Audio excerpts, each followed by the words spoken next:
Welcome to Zero Sports Talk.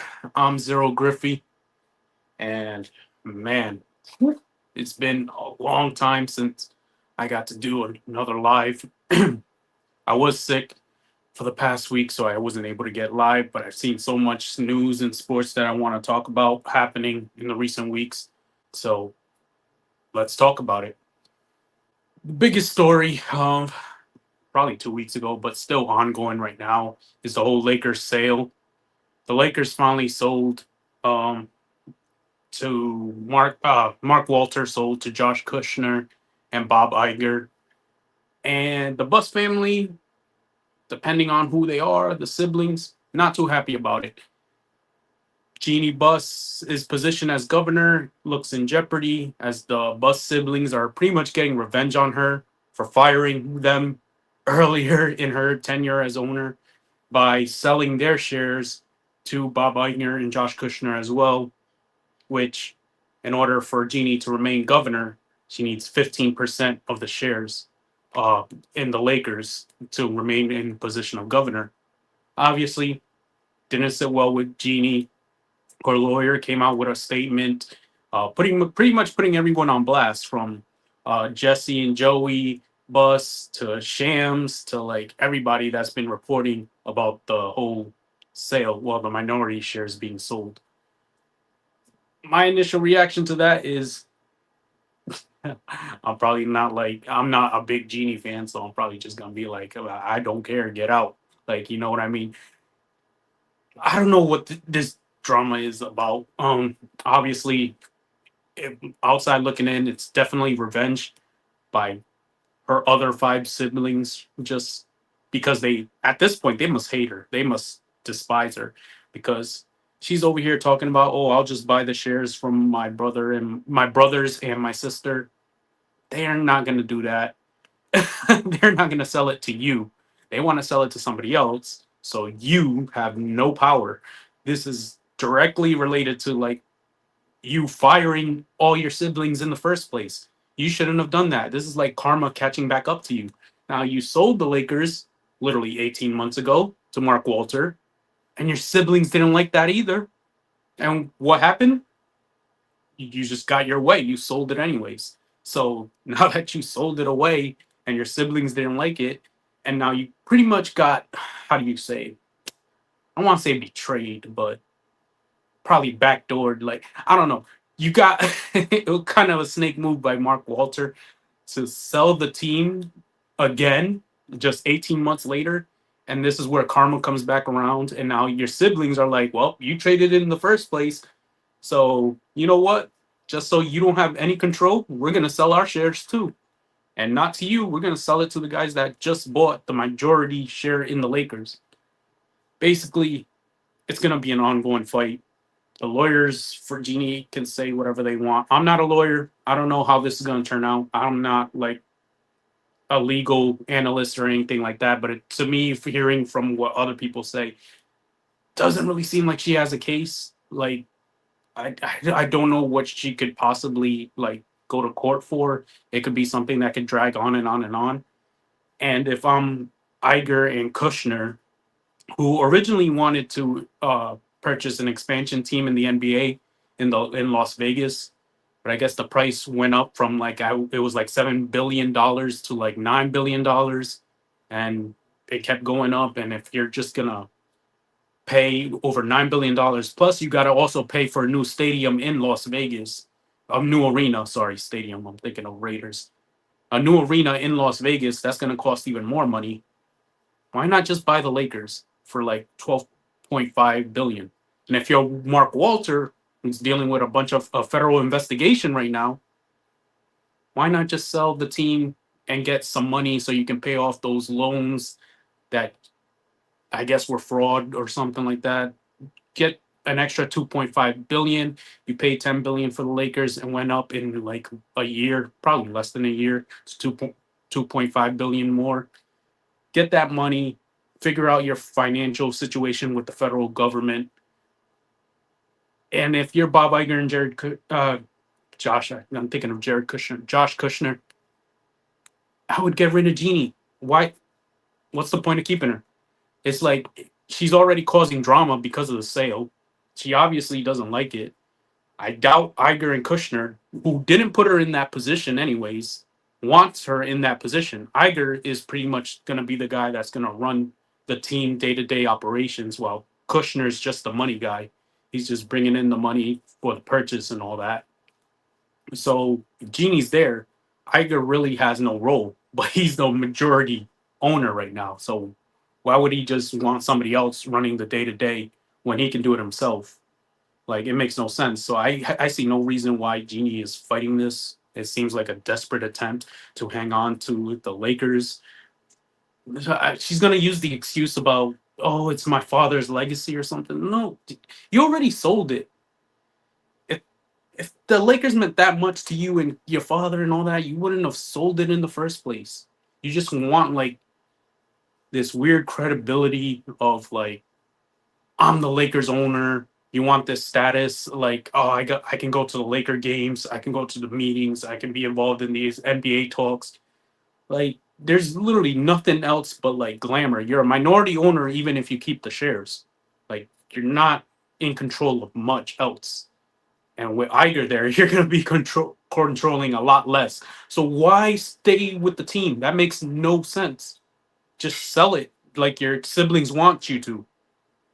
Oh, and by the way, they outvoted you 5-1. Out of the six siblings, you're the only one that didn't want to sell the shares. But that doesn't matter to you, right? You control everything. Your siblings' opinions makes absolutely no reason. You do not care about your siblings. So why should they care about you? I was like, they already put out a statement. They said what they were gonna say. They're gonna do whatever it is they're gonna do. Just like you don't care about them, they don't care about you. And they honestly, they probably have more power than you as a collective in the first place. Because it's not only your siblings you're fighting against, which is a 5-1 battle. You also got to fight against Kushner and Iger, who just bought the team. Make that a 7-1 battle. Or, hey, how about this? Iger and Kushner also can talk to Mark Walter, and then you got another enemy. The guy you sold originally to, he already snaked you once. He can keep on snaking you again. So there's really no point in keeping this drama going. And people are talking about, oh, the Lakers ownership is unstable. No, it's not. It's one spoiled brat not agreeing to something she has no control over. That's all it is. Like, that's all I got to say about that. I don't want Jeannie to even stay in power. Most fans don't. We got a lot of like little fan accounts for Jeannie that are weird as hell, talking about, oh, I don't know. You need to check those accounts out, the Genie accounts, that the Genie fans accounts, because they're actually pretty hilarious. They're so delusional. She has no horse in this race. She's not gonna win it. There's nothing she can really do from my perspective. Again, I'm not a legal analyst. It's just like when you're going up against basically an army and then you're by yourself and like, I don't know what the fan opinion is. I'll say majority want us to move on from Genie, and like a minority want to keep Genie for some weird reason. But like, you got so much against you. There's no reason to keep the team. To keep, well, you don't even have the team. There's no reason to keep the minority stake in the team. Lincoln Young, hey, how's it going?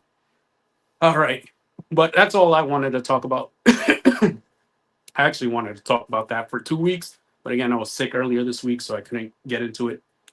So now I'm gonna talk about NFL, and most importantly, Fernando Mendoza made the number one overall pick, made his debut. That was pretty great to see in his first game. I think it was the Cardinals he was facing. I think I have the stats actually, but oh no, I got the Texans. Against the Cardinals, he was 10 of 15, 97 yards and a touchdown.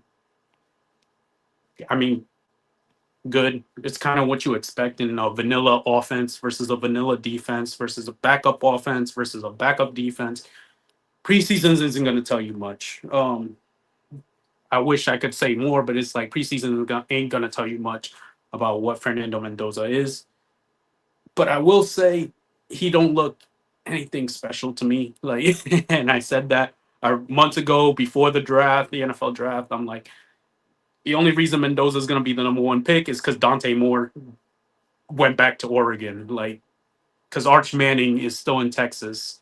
Like, any of these other upcoming generational quarterbacks, hell, I even say Drew Mestamaker at North Texas. He's now in Oklahoma State. Drew Mestamaker, I feel like, would be a better quarterback prospect than Mendoza. But he won the national championship. He went undefeated on a mid-tier school, small school, whatever you want to call it, in Indiana. He got all the hype, the praise. He's a great guy, great personality, great PR trained. I don't even know if he's PR trained. I just think that's him. He's just kind of like, I don't want to say corny, but that's like the only word that comes to my head.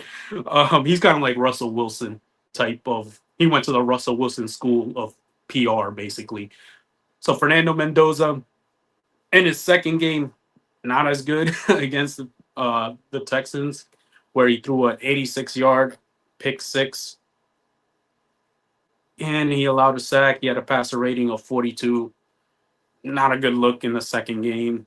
Texans, again, great defense, by the way, last year, but this was primarily against backups. So take what you will off of that. I don't really know, but like, I haven't seen any big plays. I haven't seen big passes. I haven't seen really much. And again, I can't dog the guy because it's preseason.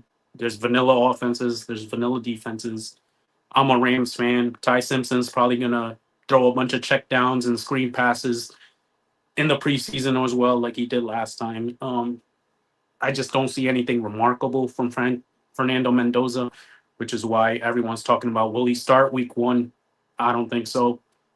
Just like Kirk Cousins go out there. Honestly, if Kirk Cousins even struggles, I probably wouldn't put Mendoza out there because if Kirk Cousins is struggling, that team is we all know is not good. I mean, it's not a good team anyways. So why would you put your rookie quarterback in that situation? Maybe at the end of the season, the very end, when it's all said and done and you're out of the playoffs and there's nothing really to play for.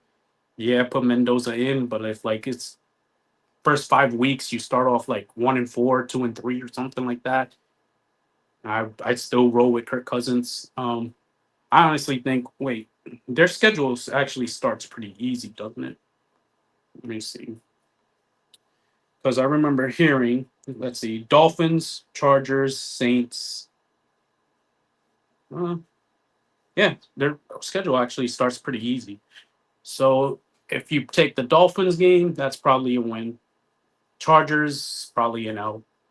Saints, probably a win. I mean, you could be 2-1 in the first three games. I don't know why the rest of the games ain't loading, but 2-1 in the first three games, so that's not bad. I think it gets really hard in like the middle at the end of the schedule for the Raiders. So I think Kirk Cousins. I mean, if you can't beat the Dolphins or the Saints, I mean it's the NFL any given Sunday, but that says a lot about where you're at in your career at this point, Kirk. That's all I gotta say about that. But yeah, Fernando Mendoza, not really anything special. Not someone that you should rush onto the field. Not someone that should be starting week one. I've seen articles about Mendoza still has a chance to start week one. I really doubt he has any chance to start week one. Zero. There's one more preseason week left. What does he have to do? Like what has to happen when he goes out there? Throw for 300 yards and five touchdowns? They're not gonna let him play that long. So I don't know what thing you can be looking for in that situation. Anyways, moving on, I want to talk about the World Cup. And I know it ended, but specifically after the end of the World Cup, we all saw Argentina and Spain getting into a bit of a brawl. Mostly it was it Leandro Paredes? Yeah, it was Leandro Paredes and Eric Garcia and Gavi and I think Rodri. But we got punishments from it. According to ESPN, Leandro Paredes suspended 10 games for that action. Oh no, it's a 10-game ban from the national team.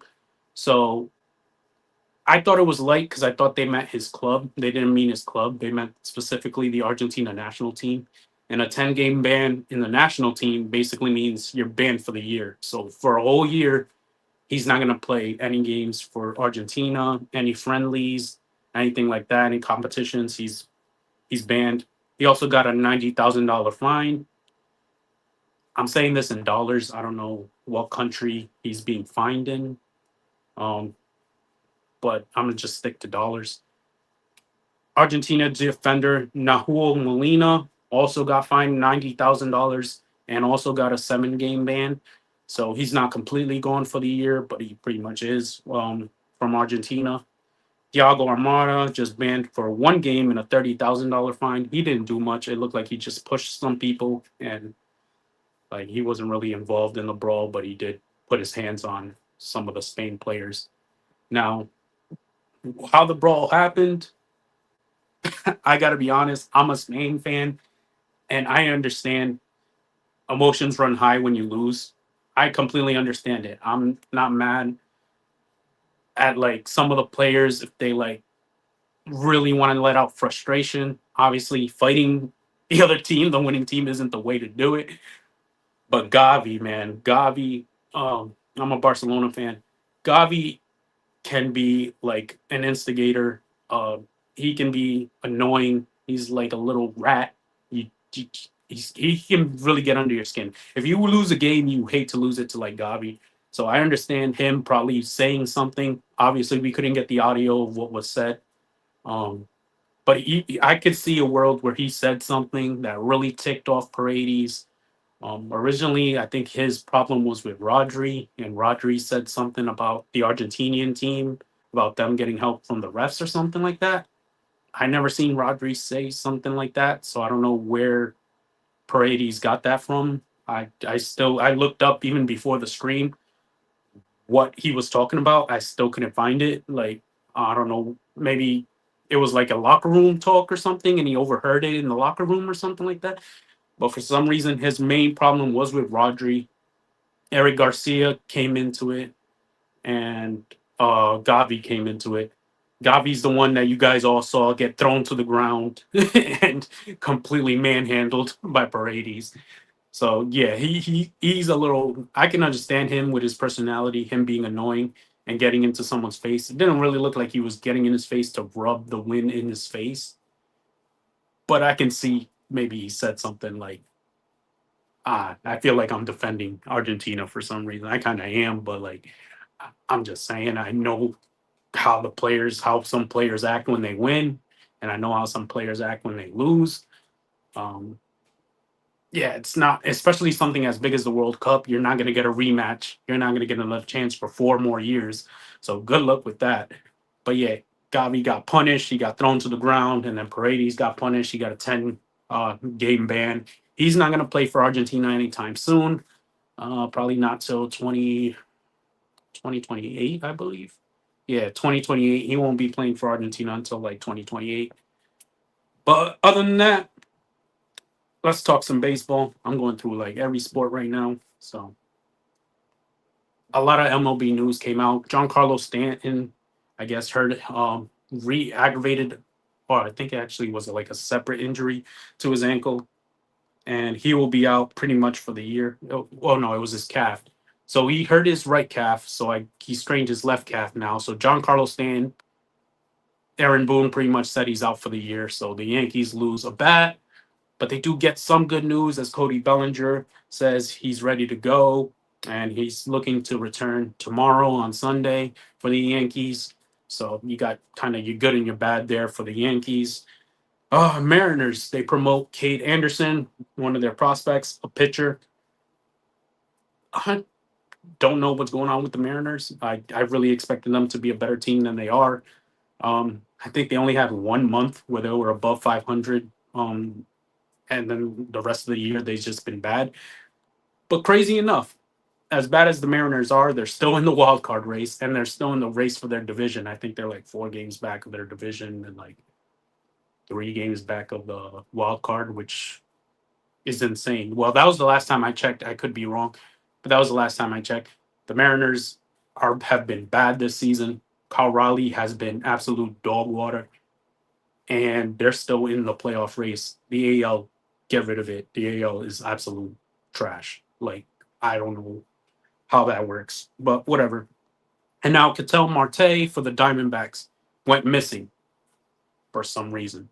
Yes, this was a story earlier in the week. Without notifying anybody, without telling anybody, Ketel Marte just like on a game day disappeared, and no one knew what happened to him. He just like vanished out of thin air. Um, Tony Lavello, great manager. He went on a press conference, a few press conferences, and obviously he was asked about the situation with Cattell, and he did everything he could to like not blame Cattell.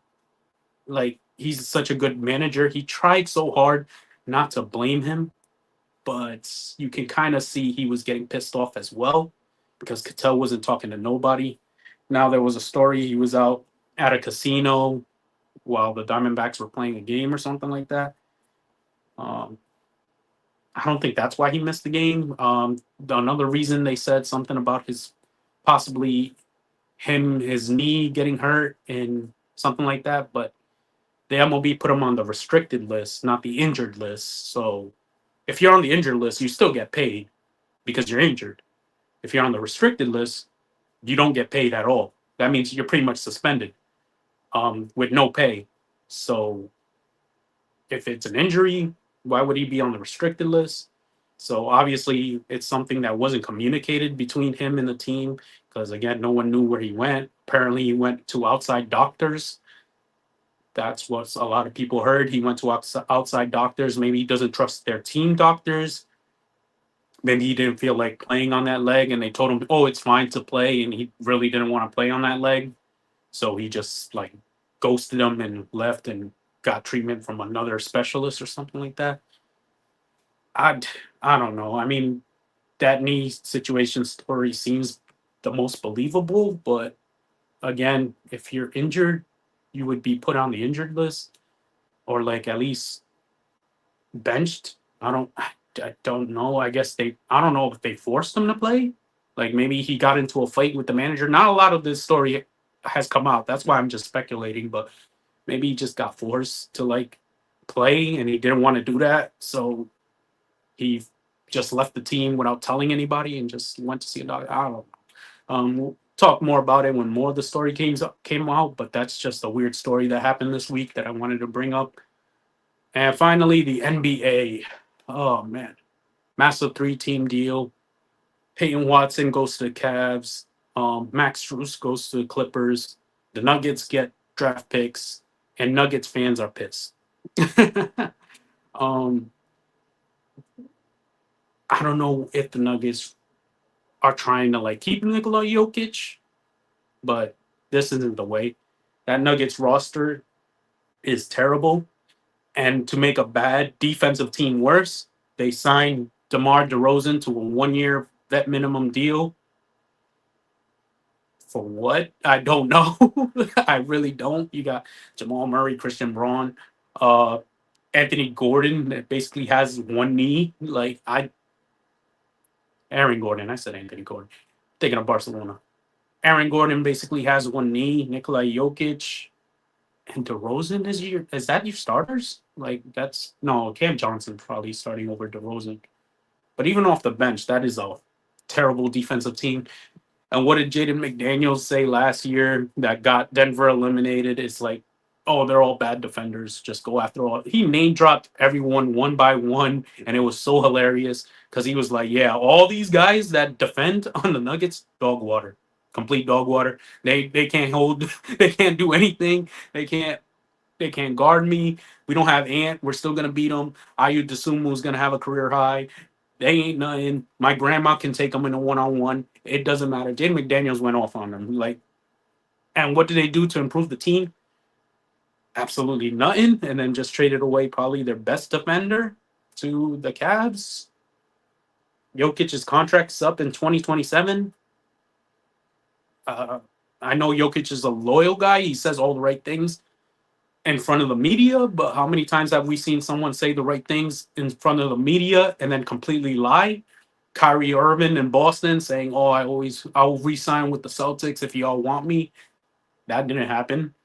Paul George in OKC. Oh yeah, me. gonna stay with Russell Westbrook forever. It's gonna be a long partnership.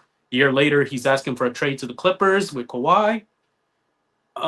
It's hard to really believe. Oh, and then something like Luca, he didn't personally ask out, obviously, but like that's an untouchable piece no one thought was gonna leave, and then he gets traded to the Lakers for a hospital bill in Anthony Davis. So I don't know if Denver's gonna be able to keep him. Eventually, you got to look at the team. You got to look at your future. And people say Jokic doesn't care about basketball like that. Fine. I don't understand why that's a thing. If he didn't care about basketball, he already accomplished literally everything. He could have retired like a year ago and no one would have batted an eye. He obviously cares about basketball. And if he cares about basketball, why would he want to keep playing on a very mid tier team? They're still going to make the playoffs. Don't get me wrong. I'm not saying they're a lottery team or anything, but like they're just like not the championship team that they used to be in like 2023. They're not competing against the OKCs, the Spurs, the Lakers, the Timberwolves. Well, I got my thoughts on the Timberwolves, but like the other big teams in the West, there I don't see them being that much of a threat this year. So there's that. Also in the NBA, I did talk about LeBron going to Philadelphia. Now Klay Thompson got a buyout, and I thought he was going to go to Philadelphia. Instead, he goes to join Giannis in Miami. That one's an interesting one. Miami, I don't know why people expect so much from Miami. Miami is not a good team, people. I'm going to tell you that myself. Miami is not a good team. Denver struggles with defense. Miami is very good in defense, but struggles with offense. And there's almost no depth to that team because they traded it all away for Giannis. And then after they did that trade, they didn't do much else to improve the team, and they can't do much else because they're against the cap. So not much signings. They can only do minimum signings. And this Clay signing would be impressive if it wasn't the Clay we got now with no knees. So it's like the guy he can shoot every now and then, but he's not like I don't even know if he's a number three on a team anymore. Like so, it's not that impressive that they got him. I think it would have looked better if Clay would have went to the 76ers because there wouldn't be obviously as much pressure on him.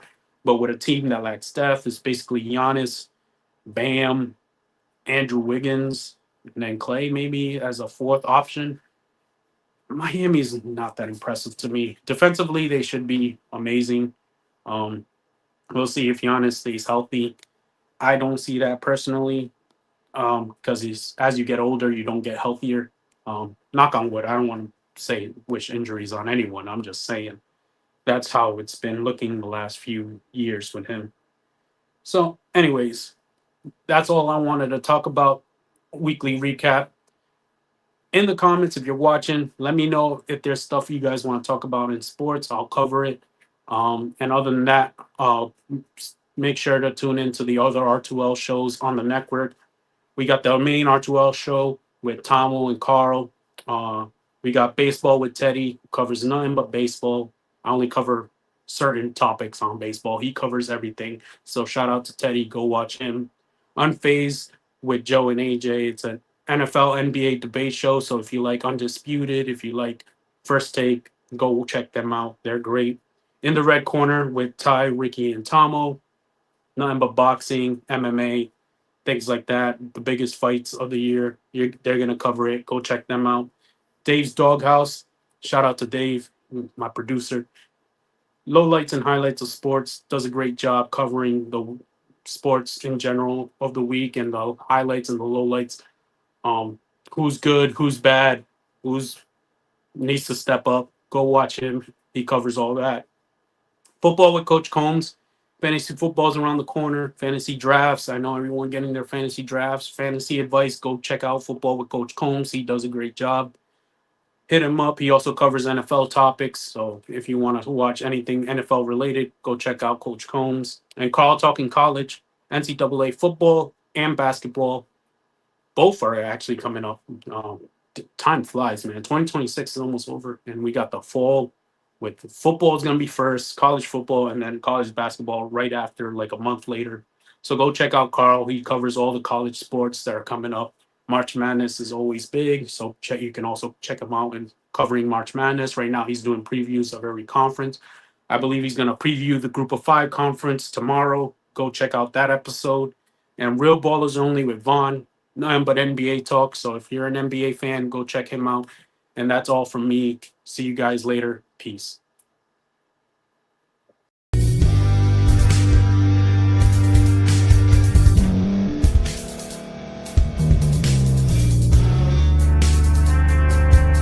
Thank you for staying to the end. If you're watching this on YouTube, please like this video, subscribe, and also hit that notification button so you can be notified next time we put out a video. If you're listening on any podcast platform, subscribe and hit that notification button, y'all, so you can be notified we put out another podcast audio. And last but not least, hit that share button. No matter what you're listening to or watching it, hit that share button and send it to somebody that you know that would love to watch this episode you just listened to. So once again, thank you for staying to the end, and we'll see y'all in the next episode.